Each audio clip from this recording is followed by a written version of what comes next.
Hi, everyone. I'm Aviva Rumani, and welcome to episode 57 of KindredCast, a bi-weekly podcast featuring insights from deal makers and thought leaders from the world of tech, media, and everything in between. Today, Scott Galloway, author, media personality, and professor of marketing at NYU Stern School of Business, sits down with LionTree CEO Aryeh Bourkoff. As a serial entrepreneur whose companies include business intelligence firm L2, as well as Red Envelope, Galloway is a co-host of the Vox podcast Pivot with Recode's Kara Swisher, another recent KindredCast guest. Join in to hear about Scott and Aryeh's shared background and thoughts on the educational system, as well as Galloway's many contrarian viewpoints on the tech and consumer landscapes. It's a lively chat for sure, and I hope you enjoy.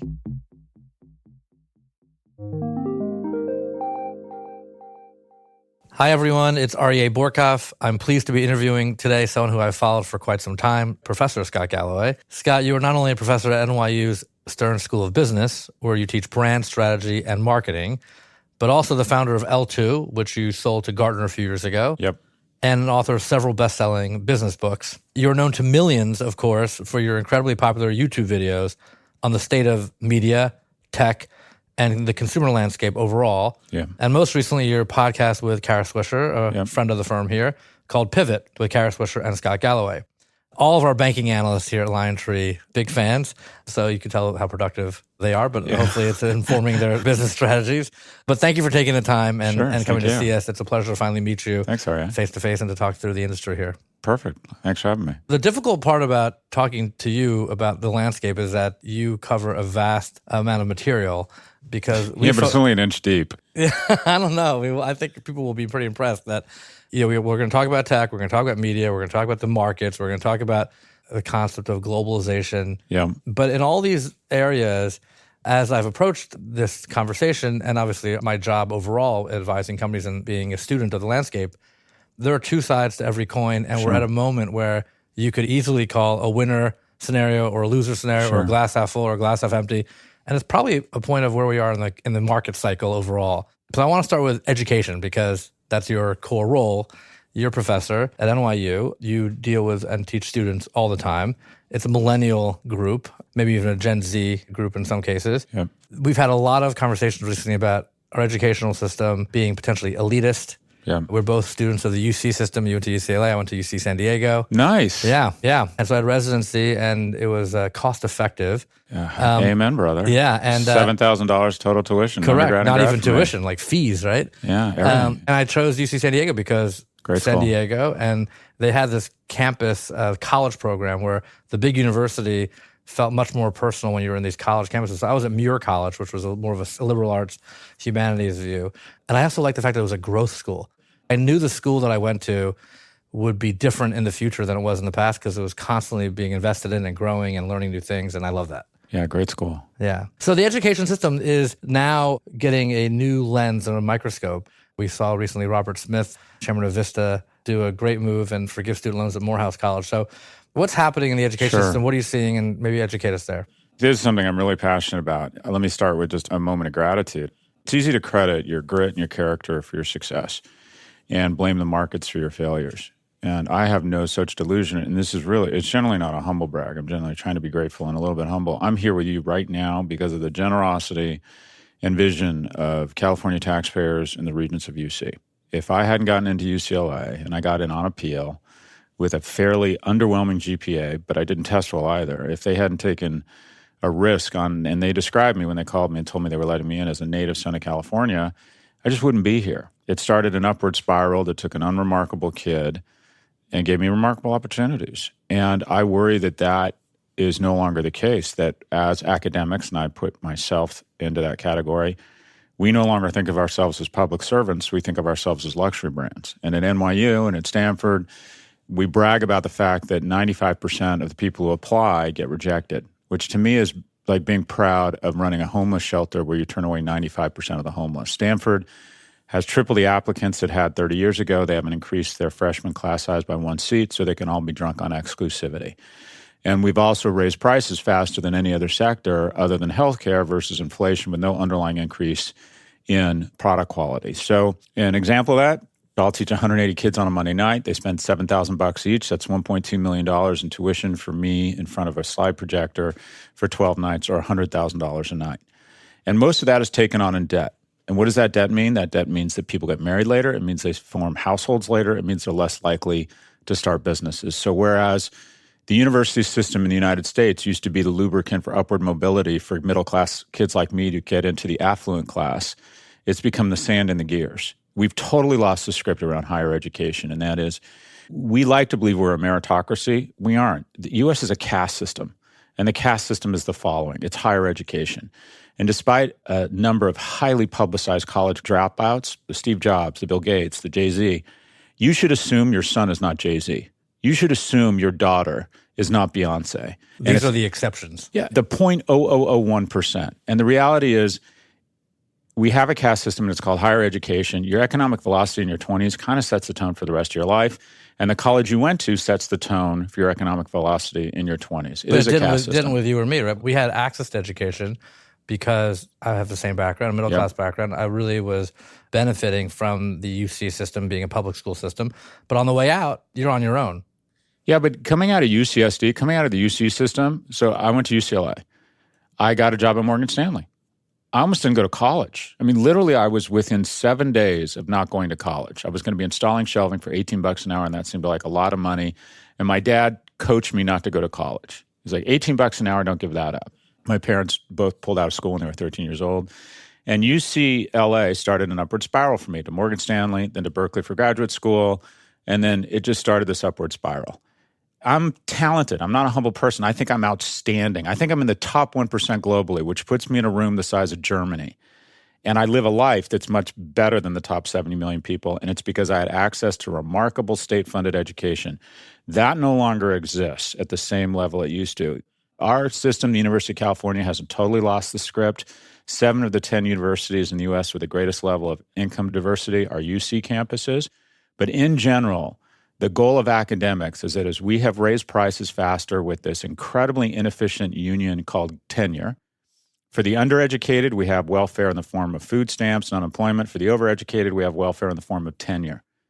We have massive out-of-control spending, cost increases, a cartel, and we have universities, including Harvard, that with a $38 billion endowment, brag that they could have doubled their freshman class last year without any sacrifice in quality. And then the obvious next question is, well, then, brother, why aren't you doing it? Because what has happened is, for the first time in our nation's history, a 30-year-old is less well off than his parents were at 30.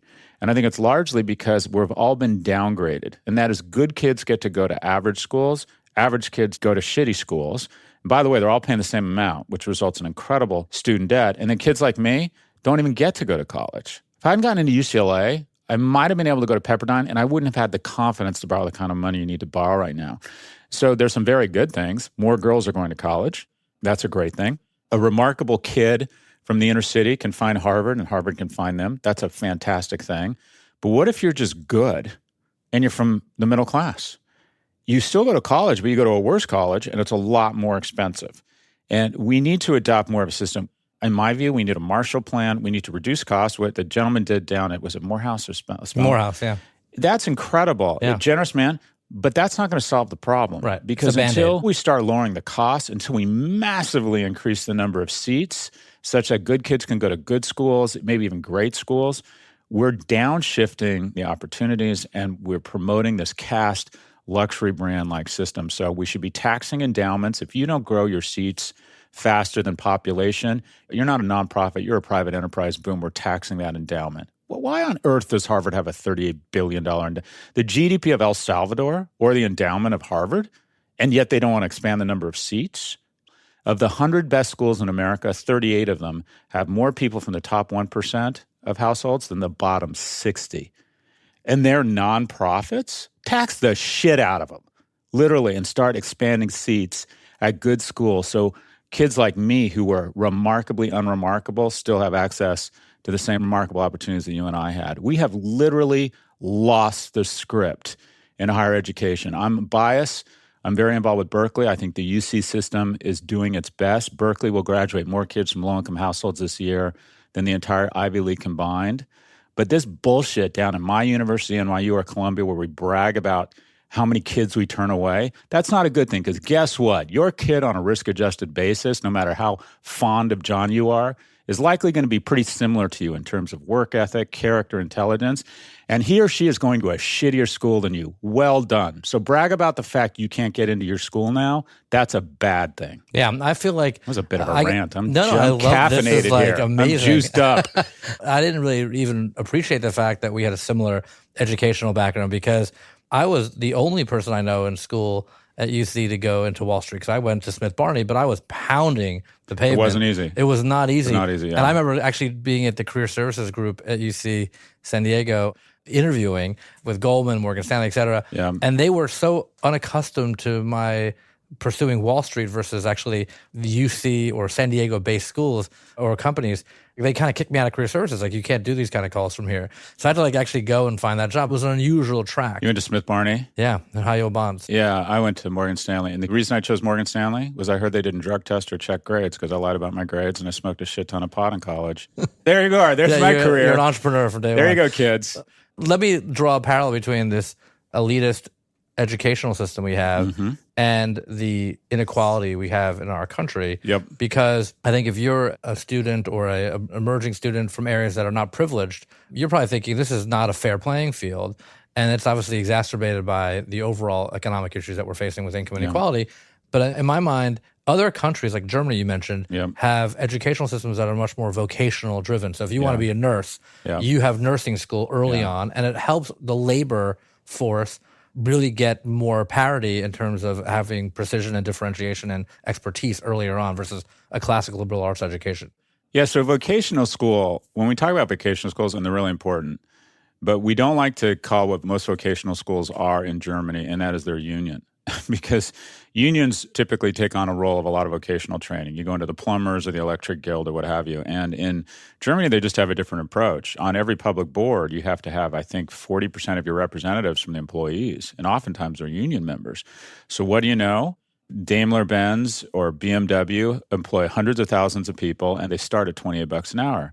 Here in the U.S., where we've basically done a Marshall Plan to make rich people richer and have figured out a way with the most innovative transportation company we have, Uber, to separate the nice, white, college-educated 4,100 employees at headquarters who get to split the value of Boeing, $70 or $80 billion with their investors, and we've managed to figure out a way to justify sequestering all the goods from the 4.1 million workers called drivers. We call them driver partners. Partner is Latin for no health benefits, no minimum wage protection, and basically a payday loan where you run down the value of your car because you're desperate for a good job.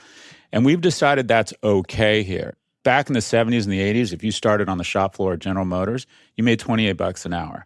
We've essentially decided, okay, the American model, our objective used to be, when you and I were growing up, we want to create millions of millionaires. If you play by the rules, you save money, a little bit of luck, go to school, that by the time you retire, you can have $1 million. In the U.S., it was reasonable to think you could be a millionaire. That's the American dream. That's the American dream. And we created millions of those households. And it feels like our new goal collectively as a society, we want to crown dozens of billionaires. That's our new goal. Because everybody believes, oh, my kid can be the next Steve Jobs. Oh, I know somebody who works at Google. Well, guess what? There's fewer than you think. The new business formation in the U.S. has been cut in half. 15% of companies used to be less than a year old. Now it's 8%. During the Carter administration, there were twice as many companies started every day than there are now. Everyone likes to think we're living in an era of innovation. Yeah, your phone's more powerful than the Saturn V. But in terms of new business formation and opportunities for young people, we are living in an era of non-innovation. We used to have these Marshall Plans. I think the most innovative thing of the 20th century, one of the most innovative things, was the Marshall Plan. We kneecapped the Germans after World War I, super productive society. They figured out a way to come back in a very angry way. Then we said, okay, let's go different. Let's take trillions of dollars of U.S. taxpayer money, and let's turn Japan and Germany into allies. Seriously, what fucking genius, right? That was a massive investment in something. Europe does kind of Marshall Plan, big investments in infrastructure. Italy, high employment, ridiculously unproductive economy, but they can get you from Zurich to Milan in 2 hours, right? They've made this a Marshall Plan in public infrastructure. Everyone benefits from public infrastructure. We have a Marshall Plan in the U.S., and we've decided that we're going to double down on rich people, that they're our most productive people. They're our new Jesus Christ. We used to worship at the altar of character and kindness. Now we worship at the altar of tech billionaires. So I know, let's cut their taxes. Let's figure out tax breaks so the first $10 million out of a venture-backed company is tax-free. Let's create the mother of all welfare queens. Is this a good thing that the wealthiest man in the world is a cost to our society, that we are subsidizing him? But wouldn't you say the other side of that is he doesn't sell stock because he believes in his company. Yep. He keeps putting more investment into the company. He keeps innovating new products and services that benefits our society. It's better than him putting a boatload of cash on the side saying, I've enriched myself. I'm actually putting back everything into the company, my employees, and expanding and creating jobs and growing around the world. Isn't that a better thing? So let me be clear. On a net basis, Amazon is a net benefit for the world. On a net benefit, you'd rather have Amazon than not have it. But the trouble I have is with the word net. I think we're net beneficiaries from fossil fuels, but we still have emission standards. I think we're net beneficiaries from pesticides, but we still have an EPA. That's the world is gray, right? There's no black and white. It's a winner and a loser. But what we have a tendency to do is go, well, is Amazon good or bad? Well, on the whole, they're good. Okay, leave them alone. Right. Well, what we have is an economy and a tax system that has not evolved to maintain the American dream, and that is to promote the greatest source of good in the history of mankind, and that's the American middle class that arrested Hitler and figured out a way to cure polio. We are literally kicking that source of good in the nuts every fucking day right now. And one of those ways is we have a tax policy that smart people game. Apple and Google aren't running around with their hands out in New York, and they're massively increasing their jobs. But distinct to that, the real guilty party here is you and me. Unless we elect leaders that are smart enough to understand that our tax code does not work in an economy where a marketplace will make a company the third most valuable company in the world without it ever paying meaningful taxes. What does that mean? Nobody can compete against them. Right, but is it tax and capital is one solution? Yep. And those certainly need adjustments and fixes, in your view, probably a grand, redo. But there's also labor, right? Yep. And my point is, like, even with your students, there probably is a much higher percentage today than ever before that wake up every single morning saying, I could create a new company to fulfill the needs of our society in technology, and I could be one of these entrepreneurs. And they probably want to learn from you of how they could do that every single day. And they never felt that way growing up. Where I was growing up, no one ever felt that they could create companies from an undergraduate level higher. Yes and no, because I think they feel that way or they're taught to believe that. But the reality is, look at the most productive parts of our economy are the fastest growing. You might say search, digital marketing, tech hardware, AI, self-driving. All the kind of parts you say, wow, that's booming, they're duopolies. Try and start a company in search. See if you can get funding. You and I want to start an e-commerce company. Fastest growing channel in the world, most valuable is U.S. e-commerce. One company has 51 cents on the dollar. So the most productive, fastest growing parts of our economy, which should be creating the most jobs and should be creating the most new businesses. I sit in a ton of venture capital meetings. I advise several venture capital firms, and the pitch from every entrepreneur is the same thing. We don't compete with Amazon, Apple, Facebook, and Google, but we'd be great acquisitions. So kids are starting companies to be acquired. The basic gestalt in startup, I've started 9 companies. When I was starting companies in the 90s and early 2000s, it was like, okay, I need $2 or $3 million. I think I can make this thing worth 30 to 100, maybe 200 million. And there were investors in there. Now all the investment capital has gone to, okay, let's spread a bunch of chips across the table. Let's see who's the emerging leader, and then let's give this kid who ideally dropped out of Harvard, worked for Bridgewater for a couple of years, and is a bit awkward and an asshole to his employees. If you're just talented and you're a CEO, you're talented. If you're talented and a real asshole, you're a genius. We've created this very uncomfortable gestalt or approach. Throw hundreds of millions, identify that company as a leader, and then that leader kind of crushes everyone with cheap capital. And more power to them. That's the right strategy. That's what results in these outsized valuations. But the problem is, if the one leader can get the kind of capital such that they're never profitable and they crush everybody else along the way, we end up with a very non-diverse ecosystem. We end up with an ecosystem where these companies never pay taxes. Where actually, I think kids coming out of college today, it's never been easier to be a billionaire. It's never been harder to be a millionaire. And that is, I know there's a billionaire in my class of 180 kids. I also think a third of them are going to be living at home at some point or on government assistance. Whereas when I came out of school, we all knew we were going to make a pretty good living. I do love capitalism. We believe in winners and losers. I'm not against that. That's where you're going, which is where tech needs to go vis-a-vis regulation and government. You said before around tech companies, Google is God, Facebook is love, Amazon is our gut, Apple is our sex appeal. Maybe there's a fifth on there also that you're thinking about in the pantheon, but describe like those kind of compliments or accolades or traits to these tech companies. This is going back to education. The dirty secret of business school is we don't need a second year. The first year is really powerful. Yeah. Teach them the basics. The second year is basic bullshit, so we can charge them $140,000 in tuition instead of $70,000. If we were honest, what we would do is we would teach 4 classes. And those 4 classes the second year would be Amazon, Apple, Facebook, and Google. Because to understand those 4 platforms is to understand commerce, media, economics, the markets. So one of my sessions in my class is called The 4. And I teach about these 4 platforms. I think you got to understand these guys. Yeah, sure. As we go through and we talk about them, my feeling is if you want to build a $1 trillion company, you've got to directly appeal to a basic instinct. Distinct of your subscriptions to the Financial Times or graduate degrees, we're all animals. And I think the reason these companies are so successful is, one, Google is our modern god. As we become more educated and affluent as a society, reliance on church and a super being declines, but we still need answers. We still need a god or someone we trust. Google is your god. Imagine your name, Aryeh, in your face above every Google search you've ever done. That's social chaos. Google knows when you're thinking about getting engaged. It knows when you're contemplating divorce. It knows your sexual fetishes. It knows if you have diabetes. It knows more than anyone in the world, and you trust it more. We used to pray. We used to say, will my kid be all right? Now we go onto Google and we type in symptoms and treatment of croup. You trust Google more than any mentor, priest, rabbi, scholar. It's our God. Facebook holds out the hope of new connections, reinforcing and catalyzing relationships. Ideally, at its core, at least the promise is love, and we found out that's not really the reality. Amazon is our consumptive gut. You have more stuff, you get through the winter. The penalty for too much is diabetes, lethargy, gluttony, but there's a long lag to the side effects of that. The penalty for too little stuff is the worst death in the world, and that's starvation. And that's been the number one ailment and the number one killer of our species for millions of years. So we just have this ingrained notion of more is better. Open your cupboards, open your closet, open your refrigerator, and you go like, I just don't need all this shit. You know that rationally, but it is immediately overwhelmed with, yeah, but I'd still like some more. I'd like that in gray, blue, and black. I don't want Rotterburger beer. I want Rotterburger Light, and I'd like a case of it, and I need vitamin water zeros. I mean, the consumerism, the need for more to feed our consumptive gut and survive the winter is just unparalleled. More for less is always the gangster business strategy. The economy that does it better is always the fastest growing, whether it's China or India. Scarcity is the kind of romance.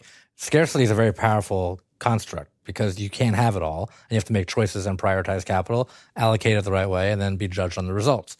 Scarcity governs capital, human behavior, normally speaking. We may have just gotten to a point where capital is plentiful for everybody, Yep. and it's cheap, and it's kind of a wash with everything else. That's what you're saying. Yeah, but it's all based on the notion that just more for less is the ultimate business strategy. Yeah. And Amazon does that better right now in terms of perception than anyone else. And then finally moving to the second most powerful instinct, the most powerful is survival. The second most powerful is propagation. When you have an iOS, you're saying to the world, I'm part of the global affluent class. I can afford to spend $1,300 on a chipset that costs $286. I'm a good storyteller. I'm creative. Have sex with me. As you move down the torso, the margins get better. The entire luxury industry, probably the most profitable industry, is probably spawned more billionaires actually than even tech. Wealthiest man in Europe, Bernard Arnault, second wealthiest, Inditex, Zara. Appealing to our need to propagate and signal our worth, our superior genes, results in a lot of irrational decision-making, as everyone has experienced. And irrational is business Latin for high margins. You have brain, heart, gut, and the genitals. And I would say to any startup, what base instinct are you appealing to? And you got to know that from the very beginning. Okay, so Apple is the sex appeal, right? Apple sex. Okay, so the fifth one you haven't mentioned, which is actually the $1 trillion company, is Microsoft. Yeah. You don't teach about Microsoft? You know, it's been a survivor all these years. I don't. The voiceover is that it's B2B, and I focus on B2C companies. Yeah. The truth is, I don't understand their business well enough to speak to it intelligently. If someone said, how does Microsoft make money? I have an idea, but I don't really understand the firm. I think it's an incredible firm. I should write more about it. Quite frankly, I should write more about Alibaba and Tencent. They're incredibly powerful. Now they're in the top 10 in terms of valuation. But Microsoft has always been that company for me where I just can't. It literally, I can't figure it out. There's something about the Microsoft business. I think Satya Nadella is probably the CEO of the last decade, but I can't figure That's out a compliment. Microsoft. I think he's incredible. Yeah, he's great, right? Unbelievable renaissance there. Yeah, unbelievable. So what about regulation, though, of tech? Sure. Because if you talked about Microsoft and Bill Gates, that is the poster child of tech regulation in 2001, 2002, 2003, right? That's where they really ran into the EU for breakup calls. Yeah. Are we back to that moment now where big tech has to get deconstructed to create more opportunities and more fairness? I think the moment was 5 years ago. So I think we've literally blown by where we used to be. And that is, simply put, I think the DOJ and the FTC should do what the Marines, the National Park Service, and the DMV do every day, and that is do their damn jobs. They've literally decided to go asleep at the switch, and their decisions make absolutely no sense. They were threatening to hold up Sprint and T-Mobile. Oh, no, we're bringing together 130 million people to create a number 3. 130 million people, that's too powerful. Facebook encrypting WhatsApp, Messenger, and Instagram is creating a unified backbone across 2.7 billion people. But don't let T-Mobile and Sprint merge. It's literally, what are they thinking? How can you have, when the Chinese came in with steel that was priced below the variable cost to try and consolidate the U.S. industry, we called it dumping in the 80s. When Amazon subsidizes a retail platform with profits from AWS, we call it innovation. They should be broken up. I believe regulation needs to have a grounding in intelligent policymaking somewhere, right? Otherwise, it's just rhetoric and talk. So what would be the number one objective of breaking up these companies? What are we trying to accomplish? Competition. That will also give rise to some of the students in your class to develop new businesses that I think will be acquired by Google without YouTube and be a replacement for that. More M&A, more jobs, more startups, more competition, better for the planet, better for the economy. The loser is the CEO because he or she is not overseeing as big an empire. And people say, well, do the shareholders lose? If you look at a history of breakups, the shareholders lose in the short term and they win in the long term. When we broke up AT&T, we unleashed massive shareholder value. When eBay spun PayPal, PayPal ended up being more valuable than eBay. These breakups would be accretive to shareholders. It's just the losers would be the senior managers who want to oversee Westeros and all the 7 realms. Look, the FTC and the DOJ, the first guy that broke up the railroads was a Republican. And somehow they've convinced us that, oh, we'll be less competitive. No, they'd be more competitive, more shareholder value. So I'm not actually a big regulation guy. If you go to GDPR, that's just helped the incumbents. That just made it harder for the little guys. Right. Created more cost for everyone to come in. And more compliance. And if Google wants me to sign something, I'll sign it because I need Google. Some little company, DuckDuckGo or another digital market, maybe I don't need it. That's why I say regulation needs to be grounded in fact and intellectual thought, not just regulation for the sake of it. Yeah, it needs to be smart regulation. So the Content Decency Act, I think it was in the late 90s, actually written by a Republican out of Oregon, said that these emerging nascent technologies shouldn't be subject to the same scrutiny and the same liability as traditional media firms. So that made sense to me. These companies are no longer nascent. If we could reverse engineer that this podcast was making our kids depressed and they were showing up in emergency rooms with self-cutting and self-harm, you and I would be in a world of trouble. They would probably say, well, you need to stop this podcast. If they found out MSNBC was doing that, they would probably be in a world of trouble and Comcast would get sued. But these companies, these nascent companies, i.e. the most valuable companies in the world, have legislation that exonerates them from the same scrutiny as other media companies. So I don't even think it's adding new legislation or regulation. I think it's removing old regulation. Subject them to the same scrutiny as everybody else. Yeah, putting new structures in place, right? So I want to get to content because this is an area where, again, there is the winner glass half full view and there's the loser glass half empty view, meaning that it's a renaissance for great original programming. There are 100%. more scripted series than ever before. Oh, yeah. Everyone has their favorite shows. Every time you get recommendations left and right. And there's streaming platforms which can get content directly to the consumer around kind of the broadcast or cable models that were normally, you could call them gatekeepers, but obviously had the consumer relationships directly. But we're also seeing a lot more competition. If you add up the projections or the goals of the streaming platforms across the video platforms, they probably add up to more than the size of our country. So there have to be winners and losers somewhere. 100%, And so who are the winners and losers in the content space? I think you're going to forget more about this than I'm going to know. But I think in 100 years, we're going to look back on this age and say that the defining art form was television, scripted television. I think Netflix is going to spend more on scripted television this year and 1 year than was spent by all media companies in the entire 90s decade. Between legalized marijuana and Netflix, it's just a great time to be alive. It just makes for awesome weekends. What you have, though, is what's strange in the media industry, and this is happening across several industries, is you have such extraordinarily cheap capital diving into the space that it's disrupting the traditional players. Now Amazon has said, if we make the marvelous Mrs. Maisel, it can sell more paper towels, and we have a zero cost of capital. So I think you're going to see such massive disruption in the space. So the losers are anyone who's, quite frankly, traditional media company that's, first off, ad-supported. Why? Because advertising is essentially the tax that the poor and the technologically illiterate have to pay. How do you know you have money? You're not subjected to the shitty thing called advertising. Watch CNBC. Average age of 66 is basically a lesson in how much it sucks to be old. I call it catheter television. CPAPs, walkers, cholesterol drugs. Basically, they might as well just say, it really sucks to be old. So young people with money, what does their media have in common? What does almost every media platform that's growing have in common?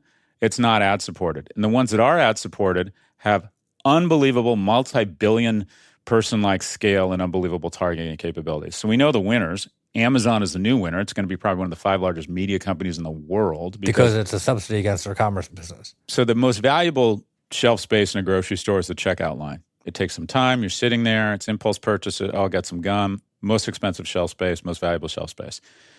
Amazon has basically checkout shelf space the size of Texas because 50% of all transactions are taking place on Amazon. And they know that if you put a pair of Huggies in your basket, that maybe P&G with Pampers would like to run an ad at that moment for Pampers. That's an incredibly compelling proposition. So Morgan Stanley thought they would do $4.5 billion at Amazon Media Group in 2018. They did $10.5 billion in media, an e-commerce company. They monetize 1 in 6 searches.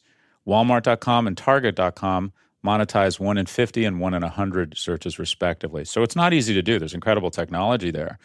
But the fastest growing media company in the world, over $1 billion, is Amazon, which is just incredible when you think about that. And then when you talk about the full stack or the full funnel in marketing, the only one that may have the full funnel right now is, in fact, Amazon, because you have the top of the funnel with Amazon Media Group with the marvelous Mrs. Maisel and my new favorite show, the show called Fleabag, now that Game of Thrones is over, which I'm still in withdrawal over. But they have enough money to try and figure it out. There's cultural overlays and culture and process that are barriers of entry. HBO manages to do better things than all of them on a fraction of the budget. HBO is better than Netflix. HBO is hands down better than Amazon Video with a fraction of the spending because they have figured out a way to create a culture of creativity. Over time, that wall will be breached by capital. Can HBO thrive underneath AT&T's ownership? I think HBO has such an incredible culture, such incredible loyalty, such an incredible reputation among the secret sauce, which is A-list talent. A-list talent just likes to work with HBO. And it sounds basic, but Al Pacino isn't doing anything for Cinemax. He's just not going to do it. He doesn't return their calls. So the most talented people in the world like working with HBO. Can you scale content? Or is content supposed to be a boutique feature? I think in the case of HBO, they're a luxury brand and they stay high-end, premium, high-margin, exclusive. I think they probably should raise their price, quite frankly, but they aren't going to be able to bulk up against the cheap capital of a Netflix, of an Amazon, and now Disney. Disney's the other gangster in the space now because Robert Disney's Iger, a winner, yeah. Oh, 100%. Every year I call someone a fifth horseman. In 2017, my fifth horseman was Netflix. Stock went from 90 to 300. 2018, I said Disney, and then I said Spotify. I got Spotify wrong. Another example of a company being killed by monopoly. Superior service to Apple Music, and now Apple Music is growing faster. Why? Because it's a monopoly. Bob Iger is one of the few guys that has the credibility to tell his board, yeah, earnings might get hit hard. Where I think Disney may have blown it, I would have done a grand Netflix-like offering instead of these niches of ESPN, Hulu. I would have done one big offering, and I would have rolled in the parks. Everyone who has kids has to go to Disney. You just can't be a good dad and not take your kids to Disney one weekend. And if they'd said, all right, Disney Flicks, Disney Plus, Best Sports, Han Solo a week early in your house, Dumbo, The Handmaid's Tale, it's all Disney Flicks. And by the way, there's 100 days a year, 50 days a year in Orlando and Anaheim where there's a third of the crowds, access, no lines, and it's only for Disney Flicks members. By the way, when you want to go on a cruise with your parents, the best cabins are for Disney Flicks members. I think they could have charged $50 or $60 a month for that. I think any family with any money would have to do this. Instead, they're going after traditional brand management, and that is they're segmenting their user base and trying to go after this thing with a multi-brand conglomerate model. Well, isn't that the reason they're doing that? Most likely is because they secure a moat around their strategy, right? Because no one else can do what they're doing. They have the best brands in the business, so to speak. That is a perfect coexistence with Netflix, which is obviously, like you said, the catch-all. So Disney is basically saying we have bespoke brands and affinity towards our brands that people will end up paying for versus the Netflix brand, which people will just use as a supermarket. When you talk about tectonic shifts in our economy, I teach brand strategy, and I think the era of brand is coming to an end. The traditional metric or algorithm for creating value from 1945 to call it the introduction of Google was take a mediocre product, a mediocre shoe, a mediocre sugary drink, a mediocre beer, a mediocre car, and come up with unbelievable brand codes. Masculinity, European elegance, sexy, hot, youthful, whatever it might be, a good dad, maternal love, choosing moms, choose Jeff, and run these brand codes, pound away at these brand codes using this incredibly inexpensive and efficient medium called broadcast television, and then stuff the channel with it and sell 30 cents worth of butter paste for $3 because choosing moms, choose Jeff, sell a mediocre truck that costs $18,000 to build for $30,000 because you're like a rock. These are fantastic associations. That era is coming to an end because we have now these weapons of diligence that tell us, if I go to London, I don't need to stay at the Four Seasons or the Ritz-Carlton, which I used to defer to all the time because usually someone else was paying and it's always a 7 or an 8. I do a search on TripAdvisor, I go on my social graph, I go on Google, and I find that the Ferndale hotels are better for me and I can get them at a better price probably. So the weapons of diligence have gotten so much better that we can cross the sea of the unknown that the brand used to serve using just really fantastic research. There's more transparency, less spin, right? The bottom line is the brand just isn't as strong.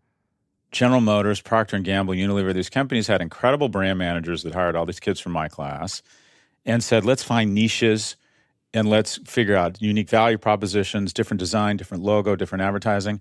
And I think the consumer has gotten so busy, and I think there's so many offerings now that if you look at the companies that have aggregated a tremendous amount of shareholder value, they're usually what I would refer to as branded houses as opposed to house of brands. Google, Apple. These are just monster brands that say, yeah, we're going to have a phone, we're going to have this service, we're going to have an app store, but it's all Apple.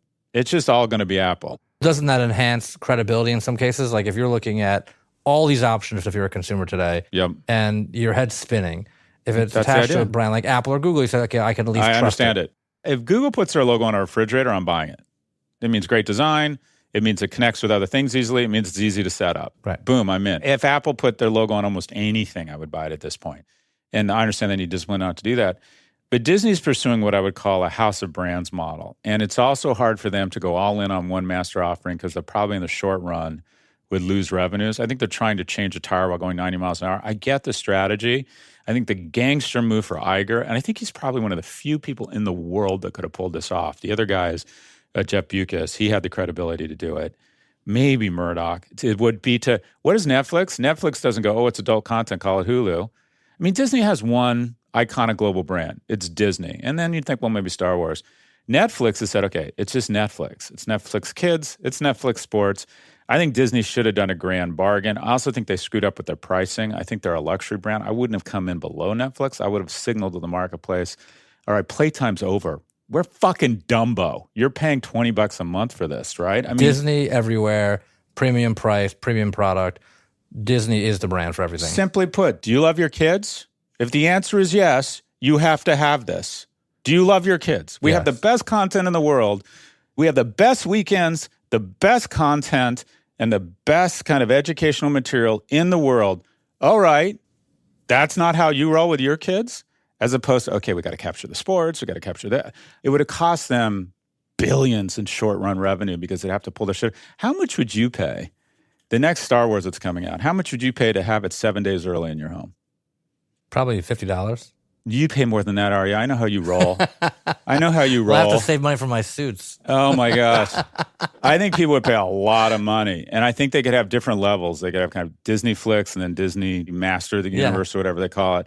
I would go with different levels, but I think it should have been one big offering. But this was you know what? a rave. You've hit the issue of being a public company because there's a sequencing to these things, right? That maybe sometimes goes against logic and reason because you're trying to bring people along, namely shareholders, by not spending all the capital day one. Yeah. So that's why you have the lower price, you build the audience, you build the cash flow stream, you prove out the strategy, and then you could do that later.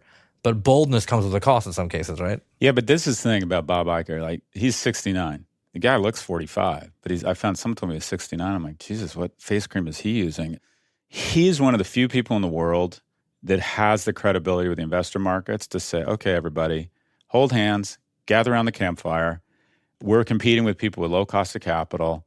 We got to do something dramatic here. And I think this was over-strategized by all the MBAs. No, we don't want to give up the short-term revenues from Hulu. ESPN, which is an unbelievable brand, I get it. I think it should have been one grand bargain offering. That's what Amazon is. Amazon's a grand bargain. Yeah. It's like, okay, you can store your photos, get the Marvelous Mrs. Maisel and your vitamin water within 24 hours for $120 a year. So who else is like that out there, like Bob Iger, today or tomorrow? People that you're in touch with or you're thinking about, you're studying. Where does the boldness sit for the future of our industry?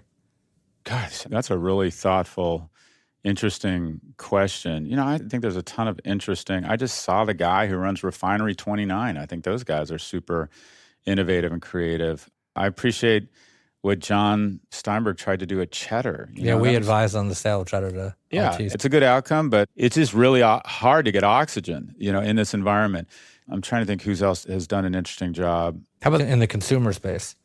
I think there's some incredibly run retail companies. I like the management team at Home Depot. I think the guy who just sipped down Hubert Joly at Best Buy, I love that he turned around and punched the shark in the nose. They basically took on Amazon. Best Buy was supposed to be dead. Yeah. I love the board there. They just picked a 43-year-old woman to run the company, youngest female CEO, youngest CEO in the S&P 500, and now she joins an entire 22 other female CEOs. Now we're at 4.1% of Fortune 500 CEOs who are women.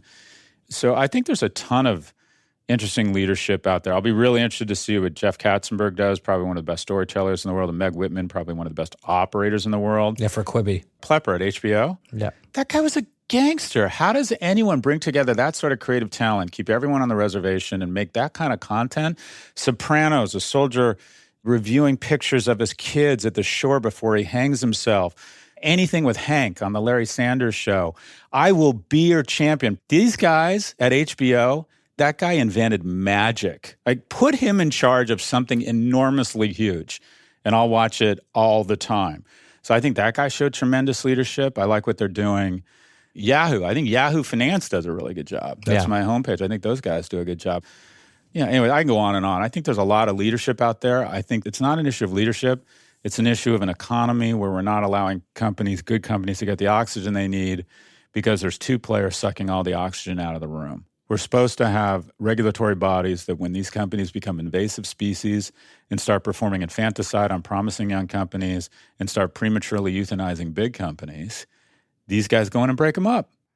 It's not punishment. Congratulations, you're amazing. We're breaking your ass up.